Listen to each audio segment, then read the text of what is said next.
Hello বন্ধুরা, welcome back to my channel tasty food. তো বন্ধুরা, কেমন আছো তোমরা সবাই? আশা করছি তোমরা খুব ভালো আছো আর আমিও খুব ভালো আছি।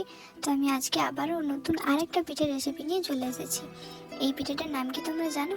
এটার নাম বাটিসাপটা পিঠে।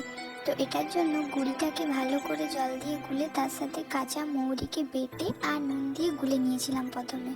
তারপরে এই পিঠেটা করতে লাগবে একটু পুর আর ঘি। এইবার উনুনে একটা তাওয়া বসিয়ে নিয়েছি। এইবার একটা আলু কাটা দিয়ে তাওয়াটাতে তেল মাখিয়ে নিলাম। এবার তাওয়াটা গরম হওয়ার জন্য ছেড়ে দেবো। তাওয়াটা গরম হয়ে গেলে তার মধ্যে ডাবুতে করে ওই চাল গুঁড়ির গোলাটাকে দিয়ে দেব।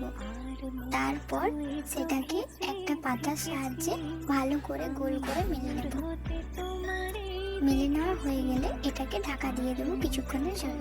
তো বন্ধুরা, আমার ভিডিওটি কেমন লাগছে অবশ্যই কমেন্টে জানিও। আর যদি ভিডিওটি ভালো লেগে থাকে অবশ্যই like, comment, share and subscribe করে দিও।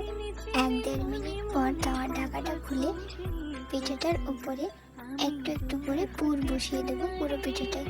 তারপর এটাকে খুন্তি দিয়ে চেপে দেবো দুই দিক থেকে ভালো করে। এবার পিঠেটাকে উল্টে পাল্টে ভালো করে ঘি দিয়ে একটুক্ষণ ভেজে নেব। এবার ঘি দিয়ে ভাজা হয়ে গেলে পিঠেটা আমাদের কমপ্লিট। সব পিঠের মধ্যে এই পিঠেটা খেতে কিন্তু আমার একটু বেশি ভালো লাগে। তো তোমাদের কোনটা খেতে বেশি ভালো লাগে অবশ্যই আমাকে কমেন্টে জানিও। এইবার আমাদের পিঠে কমপ্লিট। এটাকে নামিয়ে নিয়ে গরম গরম পিঠে আর খেজুর গুড় দিয়ে সার্ভ করব। তো টাটা, বাই বাই বন্ধুরা, দেখা হচ্ছে নেক্সট ভিডিওতে।